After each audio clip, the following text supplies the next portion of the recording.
These are every Boeing jetliner evolution explained. Starting with the 707, Boeing 707. The jet age takes off. The sound of four roaring jet engines echoes across the runway. It's 1958, and Pan Am's brand new Boeing 707 is about to cross the Atlantic faster than any airliner before it. Passengers lean back in their seats, unaware they're witnessing the birth of modern air travel. The 707 wasn't just a new airplane, it was a declaration that the future had arrived.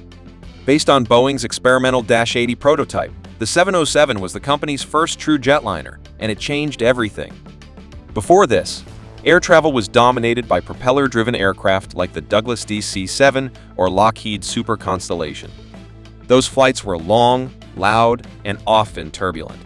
The 707 promised something new: speed, altitude, and comfort. Powered by four Pratt & Whitney T3C turbojets, it could cruise above bad weather at over 600 miles per hour. Introduced commercially by Pan Am in October 1958, the 707 slashed travel times and made intercontinental flying a normal part of life. For Boeing, it was a massive gamble. They invested millions with no guaranteed buyers. But it paid off. By the mid-1960s, the 707 had become a global symbol of prestige and progress, flown by airlines from TWA to Lufthansa. The jet age had officially begun, and Boeing had taken the lead.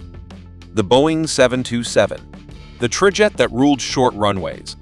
The 707 had conquered the skies, but not every airport could handle it. Smaller cities had shorter runways, fewer facilities, and couldn't host the big four-engine jets. So Boeing engineers asked a question: how do we bring jet travel everywhere? The answer came in 1963, the Boeing 727. Sleek, efficient, and unlike anything before it. Three engines, all mounted at the rear. The center engine fed air through an elegant S-shaped duct, giving the jet a distinctive tail profile. This design allowed the 727 to operate from shorter runways, ideal for airlines like Eastern Airlines and United Airlines serving smaller airports. The 727 was also revolutionary for passengers. Its quiet cabin, smooth performance, and rear air stair, allowing boarding without ground equipment, made it a favorite worldwide. Pilots loved it too. The trijet configuration offered strong climb performance and redundancy without the heavy cost of four engines. By the late 1970s, the 727 was the best-selling jetliner in the world. It connected communities large and small, bringing the jet age to places that had never dreamed of it. The Boeing 737, the people's jet. Imagine a plane so successful it outlives every generation of its competitors. That's the Boeing 737, the world's most produced airliner, and the backbone of commercial aviation for more than half a century. The 737 was born from Boeing's need for a small, efficient jet to complement the 727. Airlines wanted something cheaper to operate on short routes, and Boeing delivered. First flown in 1967 and entering service in 1968, the 737 was designed with simplicity in mind. Twin engines mounted under the wings, a low stance for easy ground servicing, and a robust frame that could handle short hops all day long. What made the 737 unstoppable was its adaptability. Over the decades, Boeing continuously evolved it. From the stubby-bodied 737-100 to the stretched 200, the classic Series 300, 400, 500, and eventually the next-generation 737NG and MAX variant. Each evolution brought better engines, updated avionics, and modern interiors, but the same recognizable shape. By 2025, over 12,000 737s have been built, serving every corner of the planet.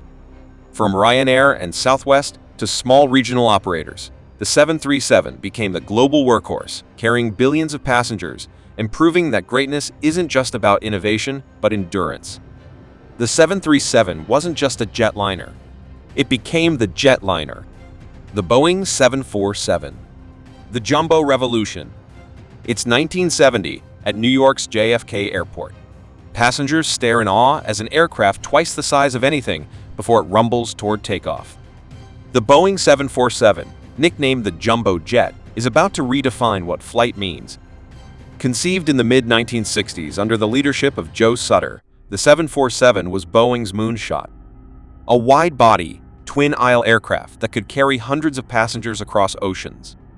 Airlines doubted it would ever make money. Boeing bet everything, even risking bankruptcy, to make it happen. With its distinctive hump and upper deck lounge, the 747 became a global icon. The 100 variant entered service with Pan Am in January 1970, ushering in a new era of mass air travel. For the first time, ordinary people could afford long-haul flights. Airlines rebranded their entire identities around it. The Queen of the Skies was more than an airplane, it was a cultural symbol. The 747's sheer size also made it versatile. Cargo, military, Air Force One, and later variants like the 747-400 and 747-8 pushed performance even further. For decades, it dominated intercontinental routes, but its legacy was more profound. It made the world smaller, accessible, and more connected. The 747 didn't just carry passengers, it carried dreams. Boeing 757, the narrow body with big ambitions. By the early 1980s, airlines needed an aircraft that could bridge the gap between short-range jets and wide bodies. Enter the Boeing 757, a sleek, twin-engine successor to the 727 capable of flying farther, faster, and with incredible efficiency. The 757 emerged during a turning point in aviation. Airlines wanted jets that could carry more passengers without the high costs of 3 or 4 engines. Boeing responded with a narrow-body airliner built using the latest aerodynamic designs and lightweight materials of its time. With its long, elegant fuselage and distinctive raked tail fin, the 757 looked fast even while standing still. First flown in 1982 and introduced by Eastern Airlines in 1983, the 757 was the perfect mix of power and grace. It could take off from short runways yet cruise across the Atlantic if needed. Its Rolls-Royce RB211, or Pratt & Whitney engines, delivered remarkable thrust, giving it superb performance at high altitudes and in hot conditions, ideal for airports like Denver or Mexico City. Pilots loved its handling, airlines loved its economics, and passengers appreciated its spacious cabin. Boeing designed it alongside the 767, giving both aircraft nearly identical cockpits. A clever move that allowed airlines to swap crews between them easily. Though production ended in 2004, many 757s still fly today, especially in cargo service, where their range and payload remain unmatched. It was, and still is, the jet that could do it all, graceful, powerful, and timeless in its purpose. Boeing 777, the twin that took the crown. When the Boeing 777 first flew in 1994, it wasn't just another jetliner. It was the future.